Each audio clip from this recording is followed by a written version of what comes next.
You have a guy who objectively lived, he objectively died, and then individuals close to his inner circle claim that they see him not dead. Right. Again.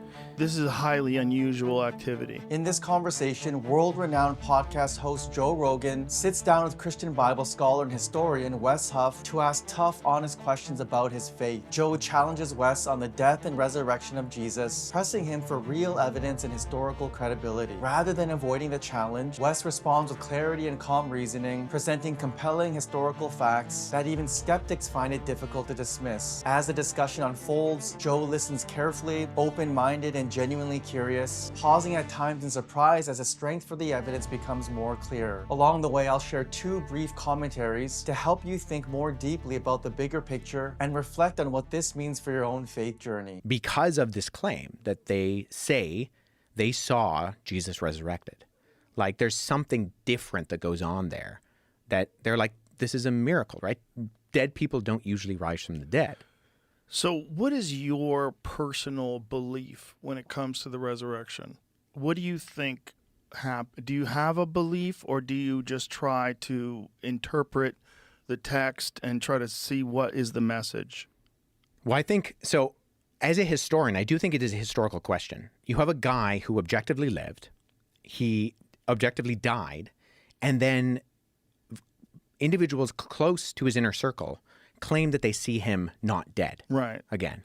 This is a highly unusual activity. Highly unusual. Right. So, but it's hard when you're dealing with illiterate populations, you're dealing with thousands of years of time, you're dealing with an oral tradition, and then you have us sitting here talking about it in 2024, trying to figure it at the end of 2024, trying to figure this out.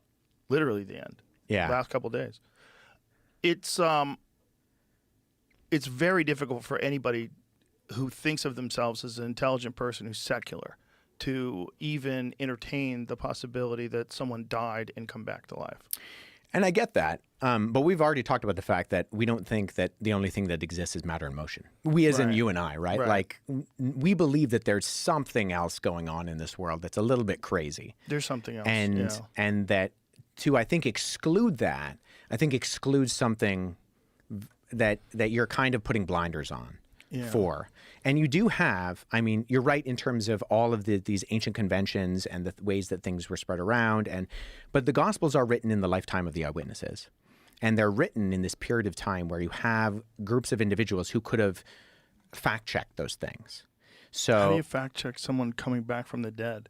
Well, if you... How many people saw his body, right? Well, Paul says that 400 people saw him all at once. 400 people saw the crucifixion? No, saw the resurrected Jesus. Yeah, 1 Corinthians 15, Paul says that Jesus appeared to the disciples, and then he appeared to 400 people all at once. I mean, if we read the Gospel of Luke and the Gospel of Luke and Acts, so same author wrote these both documents, he says that Jesus was walking around teaching them for 40 days after he was resurrected from the dead. And so these are written within a time period when you have people who would have seen Jesus' ministry, who were there, say, at something like the feeding of the 5,000, who could have been able to verify or debunk some of these things that are being said. And you go from a bunch of scared guys who, because Jesus wasn't the only messianic figure who arose and claimed to be the Messiah. Right. There were a number of individuals both prior to and after Jesus, but they die and the movement dies with them. Do you think it's possible that he didn't die? And do you think it's possible that they thought he was dead? Because that does happen. There was actually a case very recently where a guy was about to be harvested for organs.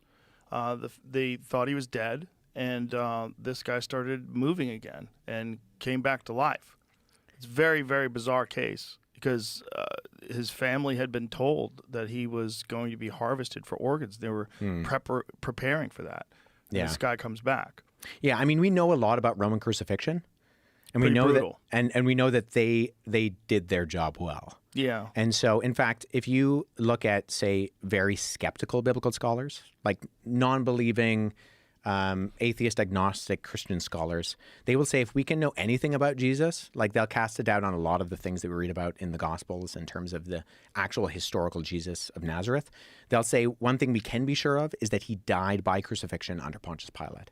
Because we have not just multiple attested documents that we refer to as the New Testament, but Roman and Greek and Jewish writers refer to that claim afterwards and talk about the fact that you have this guy, and it's mocked within earliest Christianity. So one of our earliest, in fact, not one of, the earliest depiction of Jesus on the cross is called the Alexamenos Graphido. And it's probably from the end of the 1st century. And it's it depicts an individual with their arms raised in an act of worship, worshiping a man with a donkey's head who's being crucified. Whoa. And right beside it, it says Alexamenos worships his God in Greek. Whoa. And it's mocking, right? Because crucifixion was for the lowest of the low. It was for like slaves. In fact, if you were a Roman citizen, you were banned from being crucified. Who was it that got crucified upside down? Peter. Why? Was it because like regular crucifixion wasn't good enough for him? Or what was he didn't deserve it because Christ had gone through it? Well, so the story is that they say, we're going to crucify you. And he says, it's like too big of an honor to die like my Lord. And they say, well, we can fix that. Oh, Jesus. Shut your mouth, buddy. Listen, the Romans were pretty brutal. Oh, yeah. But this is why we know, like it's interesting. We know a lot about crucifixion, but crucifixion was seen as so disgusting. I believe it was Cicero who said that like the word crucifixion shouldn't even be on a Roman man's lips. Wow. I mean, the word excruciating, right? Ex is off of in Latin, and cruce, off the cross. Oh, so that's where we get that word, is because this was designed to humiliate, and it was designed to be as painful as possible. There was actually a really good article done by JAMA, the Journal of the American Medical Association, which was done by a number of, I think it was in the 70s or the early 80s. It was done by a group of biblical scholars and then medical professionals. And so they looked at the conventions of what we do know about Roman crucifixion, and then they looked at the descriptions in the gospel to try to figure out, okay, if we could diagnose how Jesus died, how would he have died? And so they basically came up with this idea that he probably asphyxiated to death. You kind of drown in your own blood. But the chances of Jesus surviving the crucifixion, I think, are narrow to none. And the chance of him appearing 3 days later completely fine, I mean, if the first thing you do, if you survive a crucifixion and then you go and you find your disciples, the first thing you say is not, peace be with you. It's get me to a hospital. What Joe doesn't realize is how utterly impossible it would have been for Jesus to survive. The Romans were not careless executioners. They were trained expert killers. Crucifixion was a perfected system of death, designed to make survival unthinkable. History doesn't record a single person walking away alive once it was carried out. The soldiers knew that if a prisoner somehow lived, they would have to give up their own lives. So they made absolutely sure that he was dead. And this wasn't done in secret. It happened during Passover out in the open during the day when Jerusalem was packed with hundreds of thousands of people. If Jesus had not died or his body had been hidden, the truth would have been spread instantly. Yet every line of evidence leads to one staggering reality. Jesus truly died, and 3 days later he rose from the grave. Are we entirely certain of their measurement of days?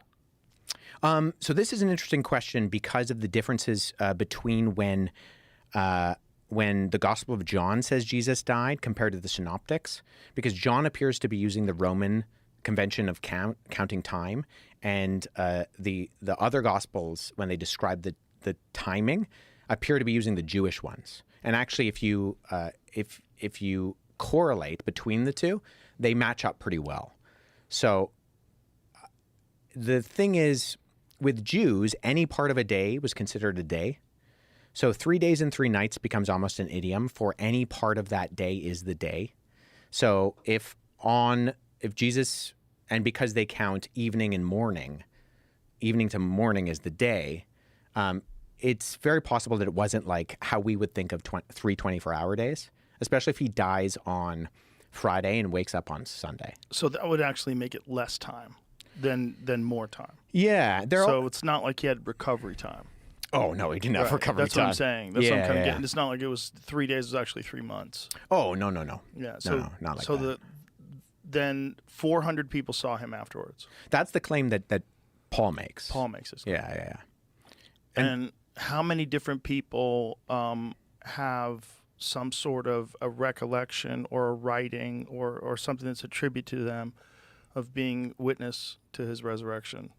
Well, you have Peter, Paul, Jude, James, and Matthew, Mark, and Luke. The thing with Matthew, Mark, and Luke is that Matthew and John are attributed to direct disciples of Jesus. Luke and Mark are not. So they are not eyewitnesses within the Jesus community. In fact, Luke prefaces his gospel by saying that. He's right up front about this. He's like, hey, I'm not an eyewitness. Don't confuse me with an eyewitness. But he actually uses conventional writing. What's the term I'm looking for? He uses writing conventions of the day that would fit within regular biography that was written within the Roman world. So you have a guy named Quintilian who is basically, I mentioned him before, with the he's teaching people how to write.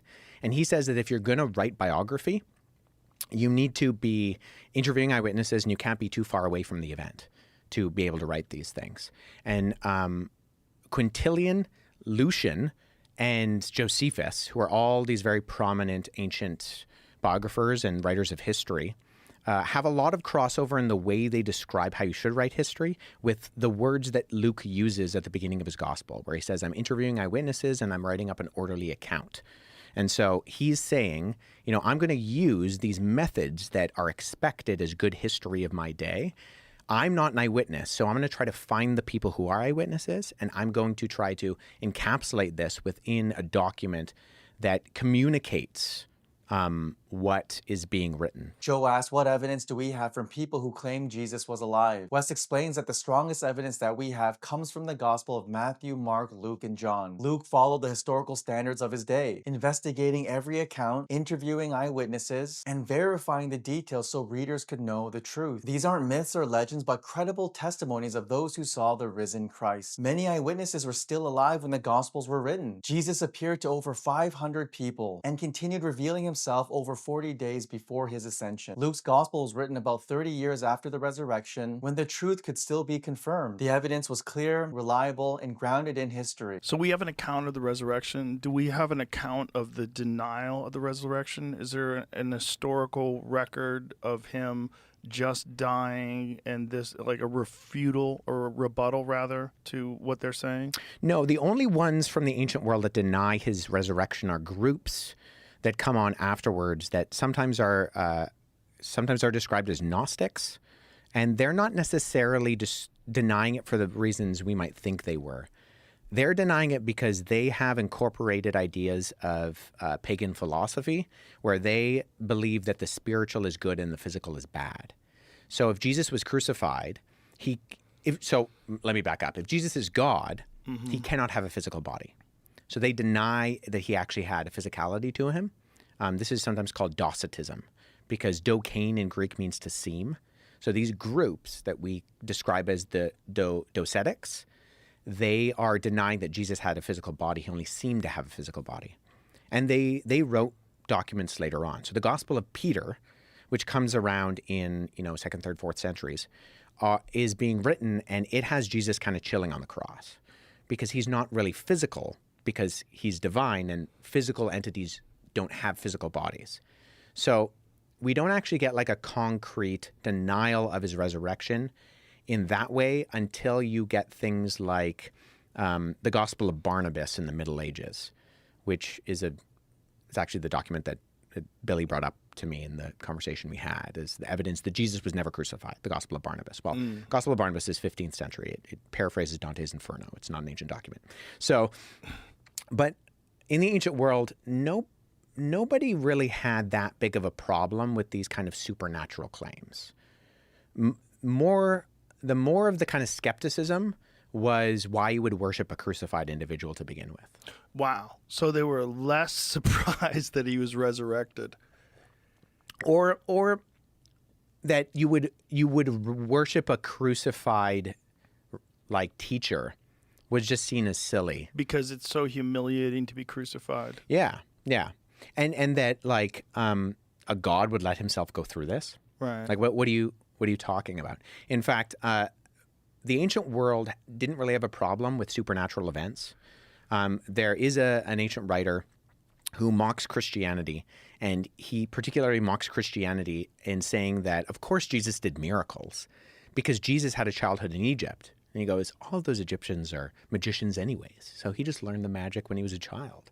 So he actually confirms, incidentally, two things: that the narrative in the Gospels where it says that the Holy Family fled to Egypt during the reign of Herod, he corroborates that he actually thinks that happened, and that Jesus did miracles. He just attributes the miracles to Jesus being a traveling magician anyways. And, anybody who lived in Egypt knows some magic. That is what's really fascinating, that the mindset of the people that lived back then was that whatever was going on in Egypt was so crazy that they had to be magicians. Yeah. Yeah, but everybody believed in supernatural events. Like, there's no such thing as like a secular work in the ancient world. Even Plutarch, who's one of the most famous biographers in the ancient world, he wrote 90 biographies, of which 60 still survive today. He was a priest of Apollo. So, like, he's already assuming that the gods exist, that crazy things are going to happen in the world. And so they didn't have a problem with people doing miracles or crazy things happening. But that's also why it's so interesting trying to put your mind into the context of people that lived back then when you try to interpret what these stories were all about, because they did believe in things that weren't real.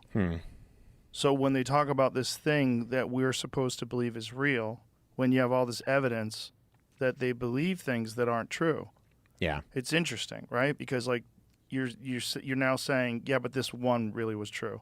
Right. Well, there's so many different things that they thought of and believed that weren't true. Yeah. No matter where you stand in your faith, one truth remains clear. Virtually every historian, scholar, and archaeologist, Christian or not, agrees that Jesus of Nazareth truly lived and truly died under Roman crucifixion. That is a fact anchored in history and supported by undeniable evidence. What divides people is not his life or death, but the question of whether he truly rose again. For skeptics, it seems impossible. But for Christians, the evidence for his resurrection is so overwhelming that the only conclusion is that Jesus truly rose from the dead, proving he is God in the flesh who came to die for sinners to offer everlasting life. If you enjoyed this video, click on one of the next 2 videos to see more content like this. Until the next one, this was your Truth Unleashed.